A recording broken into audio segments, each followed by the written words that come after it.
The beginning of our story felt like the opening chapter of a fairy tale.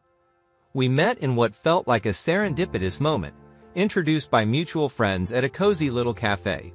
There was an instant connection, an undeniable chemistry that made me believe we were destined to meet. It wasn't just the way we laughed at each other's jokes or how our conversations flowed effortlessly. It was the sense of comfort, as if we had known each other in another lifetime. As our relationship blossomed, it became clear we wanted the same things in life, or so I thought. We shared dreams of traveling the world, building a life together, and eventually starting a family. It felt like we were aligned in every way, from our values to our quirks. They knew how to make me laugh on my worst days, and I thought I understood every nuance of their soul. We were the couple everyone envied, the ones who seemed to have it all together. Our relationship was a montage of picture-perfect moments. Anniversary dinners with candlelit ambience, surprise gifts that felt deeply personal, and lazy Sundays spent wrapped in each other's arms.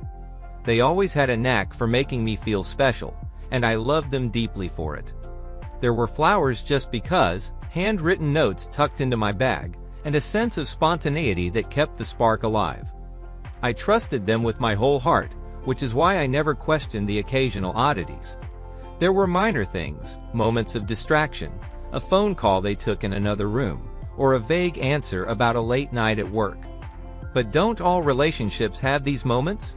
Everyone says trust is the foundation of a healthy partnership, and I believed in ours completely. What's ironic is how blind love can make you. It's not that I ignored the signs, it's that I genuinely didn't see them. I had no reason to doubt their fidelity or their intentions. We built a life together that was so intertwined, so seemingly perfect, that the thought of betrayal never crossed my mind. Even when friends teased about their charm or how they seemed too good to be true, I brushed it off with a smile. They weren't just my partner, they were my best friend, my confidant, my everything. Over time, our routines became second nature. Work, dinners, weekend getaways. It was a rhythm that felt secure, comforting.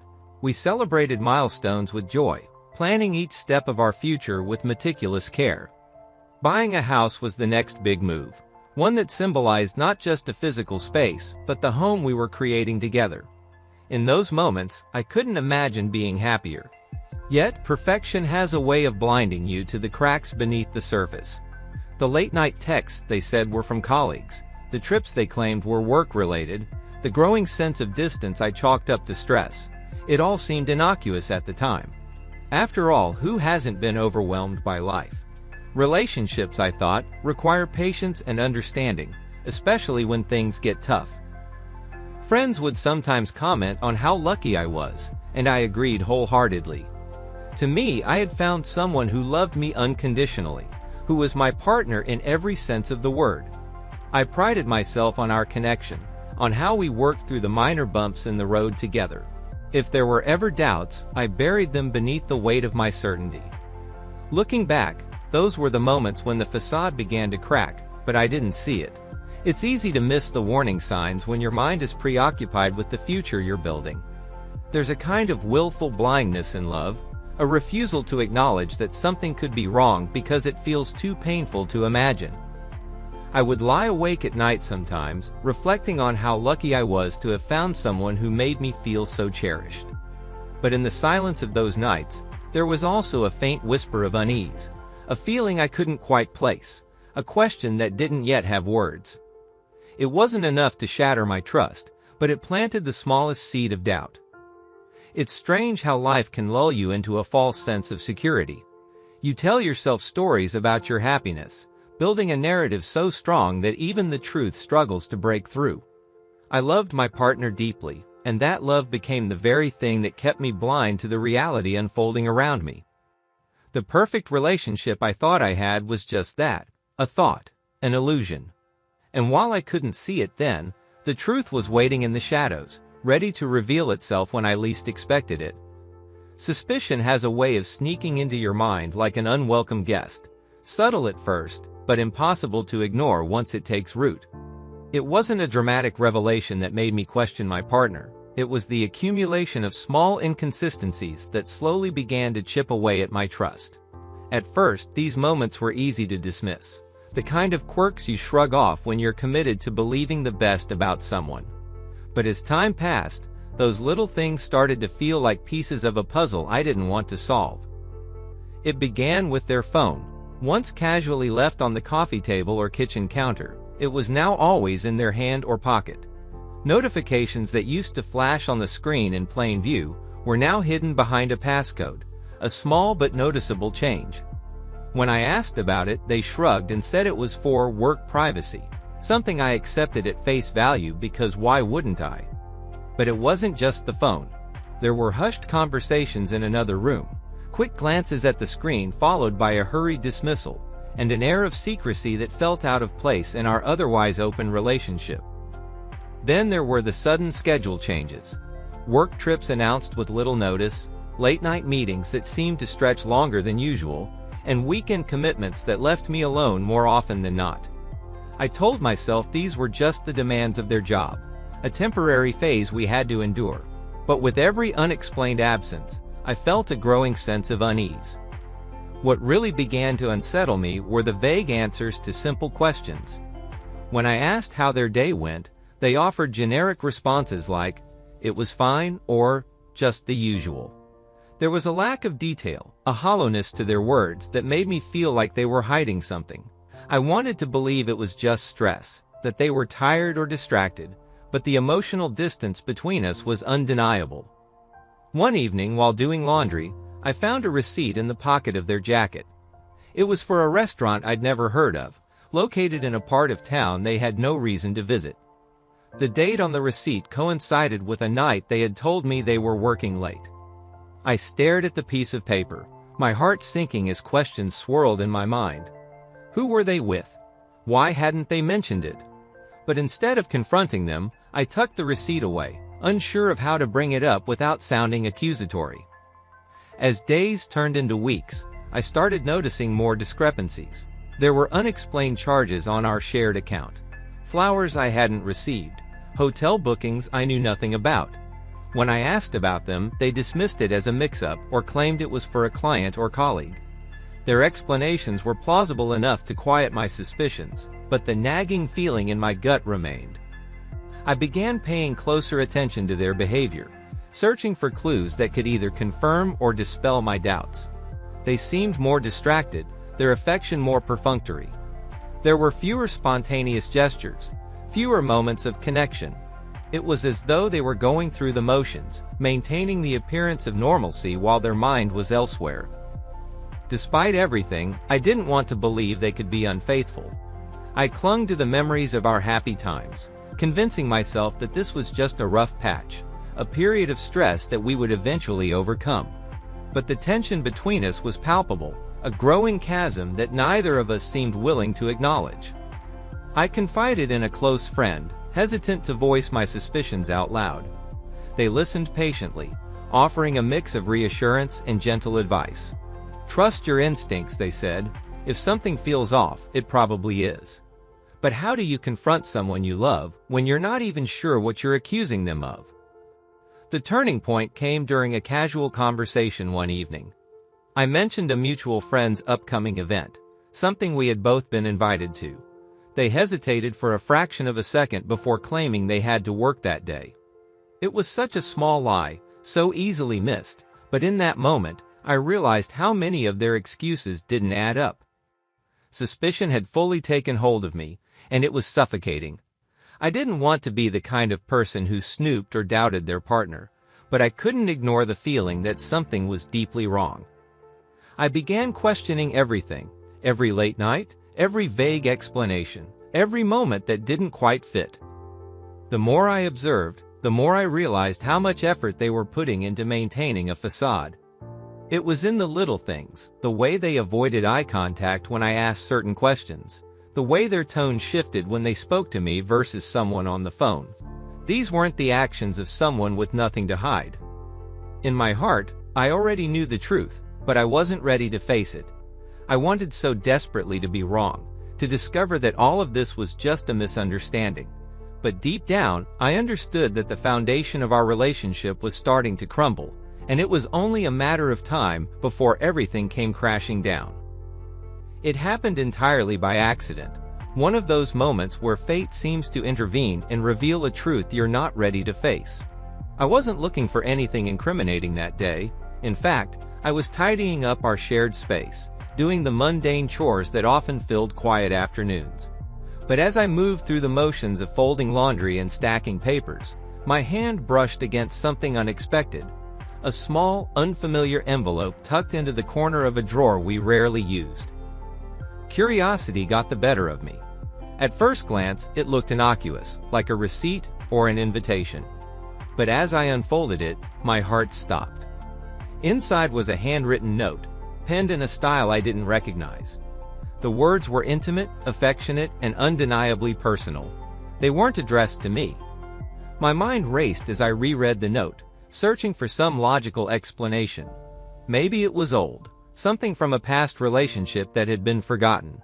Or maybe it was a misunderstanding, a note meant for a coworker or friend. But the more I studied it, the clearer it became that this wasn't something that could be easily explained away. The words were too loving, too specific. I felt a cold wave of realization wash over me. This wasn't just a harmless relic from the past. It was evidence of something happening now, in the present. My thoughts spiraled as I tried to piece together the implications. Who had written it? How long had this been going on? And, most painfully, why?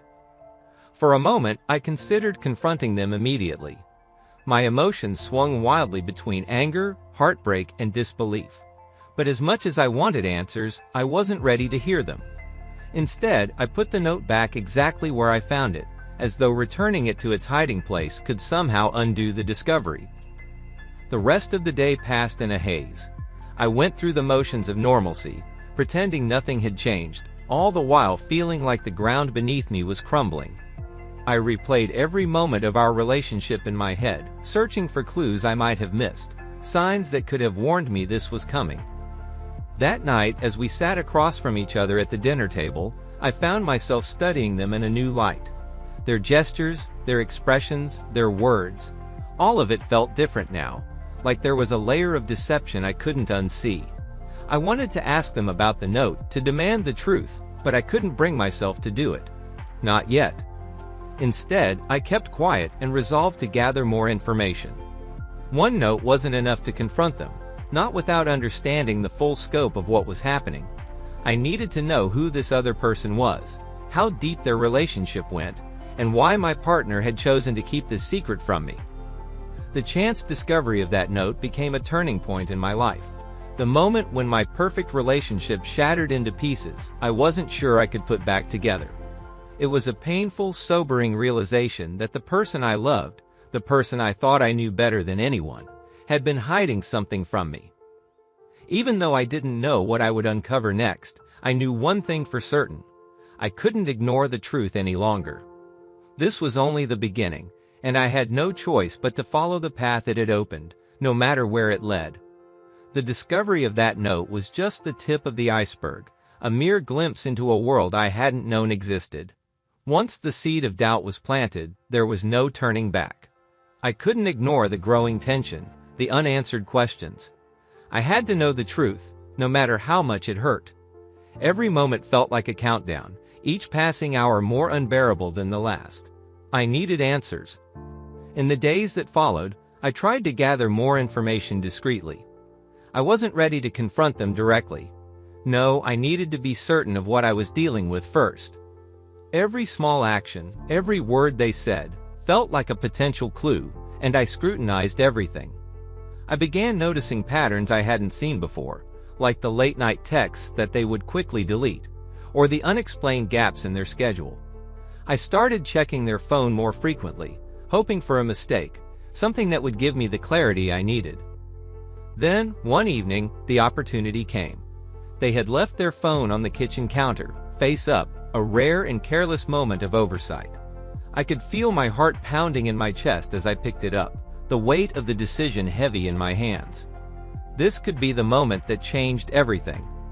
I didn't know what I was looking for, but something urged me to keep going. Scrolling through their messages, I found exactly what I feared. There, in plain text, was a conversation between them and someone I didn't know.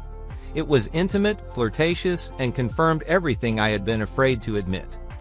There were mentions of secret meetups, private jokes, and affectionate terms that were not meant for me. The words were undeniable. My partner was having an affair. I felt a rush of emotions, anger, sadness, confusion, all tangled together in a chaotic mess. My mind raced, trying to process the magnitude of what I had just uncovered. It wasn't just a fleeting mistake or a one-time slip-up. No, this was something deliberate, something ongoing. They had been living a double life, and I had been completely unaware. The guilt I felt for snooping was overshadowed by the pain of betrayal. I had suspected something, but seeing the undeniable proof was a punch to the gut. I wondered how long this had been going on, how many times I had been lied to, how many moments had been shared with someone else. The realization that the person I trusted more than anyone had been deceiving me in such a profound way was almost too much to bear. I had to know more. Who was this person? How deep was their relationship? I couldn't stop myself. I scrolled further through the messages, desperate for answers. The name that appeared on the screen was unfamiliar, someone who had never been mentioned before. They referred to each other by pet names, talked about trips they'd taken together, and even planned future meetups. It was as if they had a whole life together, one I hadn't known existed. But what hit me hardest was the final message, a promise to meet that weekend. It was a casual plan, the kind of thing you do when you're comfortable with someone. The plan was set in motion, and I knew I had to act fast. The world I thought I knew, the relationship I thought was solid, was crumbling before my eyes. I didn't confront them right away. Instead, I put the phone back down, trying to steady my breath, to calm my racing heart. I needed time to think, to process the betrayal I had just uncovered. But the truth was inescapable, and no matter how much I wanted to ignore it, the reality was there in black and white. In the days that followed, everything felt different. The way they looked at me, the way they spoke, all seemed so rehearsed, as if they were playing a part in a story that no longer made sense. Every interaction felt strained, every conversation superficial. I knew they had to be hiding something, but I couldn't shake the feeling that I was the last person to know about their secret life. I started to disconnect emotionally, trying to protect myself from the hurt I knew was coming. I couldn't trust them anymore. How could I? The facade they had built around our relationship was now shattered, and I was left trying to pick up the pieces. But no matter how hard I tried, the truth kept creeping in, reminding me of the lies that had been woven into the fabric of our life together. The next few days were a blur. I couldn't focus on anything, work, friends, even basic routines. I was consumed by the knowledge of what had been happening behind my back. My thoughts kept returning to that phone, to the messages, to the secret relationship that had been playing out in parallel to the life I thought I was living. It felt like a cruel joke, a betrayal so deep that it seemed almost surreal. As time passed, I realized I had reached a crossroads. I couldn't keep pretending I didn't know the truth. The next step was inevitable, confrontation, but I had no idea how to even begin. How do you face someone you loved, someone you thought you knew, when everything about your relationship has been turned upside down? The truth had come to light, and there was no going back. The night I finally confronted them, I felt like I was standing on the edge of a cliff, ready to jump but unsure of what would happen when I hit the ground. I had spent days weighing the decision, gathering every scrap of information I could find, and preparing myself for what was going to be the most difficult conversation of my life. My heart pounded in my chest, and my hands trembled as I dialed their number. I could feel the weight of the situation in every second that passed. When they walked through the door that evening, I could sense something was off. There was a tension in the air, an unspoken understanding that tonight wasn't going to be like any other. I watched them closely, taking in their every move.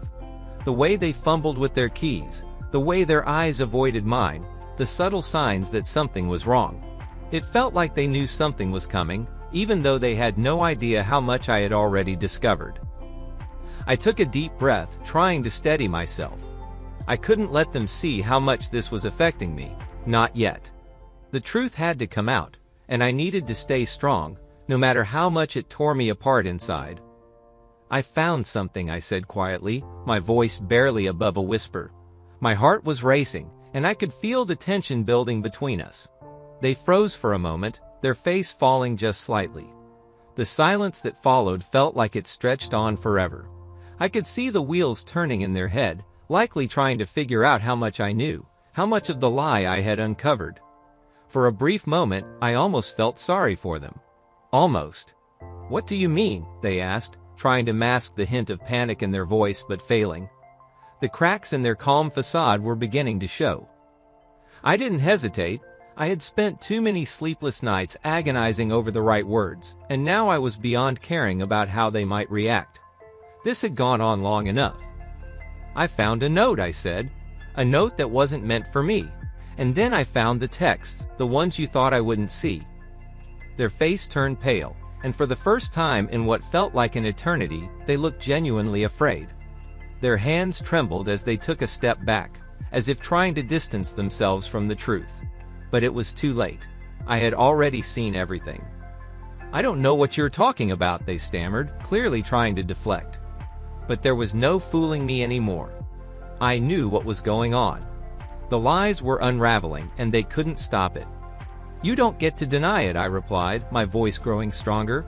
"I saw everything, your messages, your plans, your little secret life. It's all there. You've been lying to me, and I deserve to know why." They tried to take another step back, but I didn't let them. I wasn't going to let them sidestep this. Not anymore. Not when everything I had built with them was crumbling before my eyes. I needed the truth, even if it destroyed me. For a moment they said nothing, just standing there with a look of utter defeat on their face. I could see the internal struggle as they tried to figure out what to say. The silence was deafening, almost unbearable, but I refused to break it. I had already given them the chance to come clean. I had already done everything I could to make this easier for them. But now, I needed answers. Finally they spoke, their voice low and hesitant. "I'm sorry," they said, and I could tell that those words were the last thing they wanted to say. "I didn't mean for any of this to happen. It just happened." I could feel the anger rising in me like a tidal wave, threatening to overwhelm me. "Just happened?" I repeated, incredulous. "You didn't mean for it to happen? Do you honestly expect me to believe that? You've been lying to me for God knows how long, and now you're telling me it just happened?" The absurdity of their apology hit me all at once. They hadn't just fallen into this situation. They had actively chosen it. They had made a conscious decision to betray me, to hide a part of themselves from me, and now they were trying to make excuses. "I never wanted to hurt you," they insisted, but I could hear the shakiness in their voice. They were losing control. The weight of the truth was starting to sink in. "I care about you, I do, but I wasn't happy, and I didn't know how to deal with it." I felt a hollow laugh escape me, a bitter, incredulous sound. "You didn't know how to deal with it? So you decided to have an affair. You didn't think about what this would do to me? What this would do to us?" Their face crumpled in guilt, and for a moment I almost saw the person I once loved, the one who would never have done something like this to me. But that person was gone. In their place was someone who had chosen to betray everything we'd built. And no matter how much they apologized, it wouldn't change the fact that the damage was already done. "I never meant for it to get this far," they muttered, their voice barely audible. But it didn't matter anymore.